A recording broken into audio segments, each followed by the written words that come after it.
नमस्कार मित्रांनो, मागील व्हिडिओत आपण डेंटिंग पेंटिंगचं काम पाहिलं। या व्हिडिओत पाहणार आपण याच गाडीची body polish treatment, interior cleaning आणि हेडलाइट पॉलिश। ज्या भागावर कपडा पोहोचत नाही अशा भागावरचे वॉटर डिपॉझिशन आपण करणार आहोत रिमूव्ह। बिफोर आफ्टर शॉट्स पुढील प्रमाणे।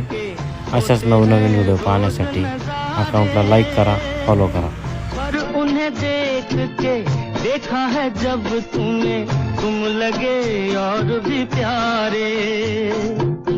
बाहों में ले लूं ऐसी तमन्ना एक नहीं कई बार हुई। रात कली एक ख्वाब में आई और गले का हार हुई।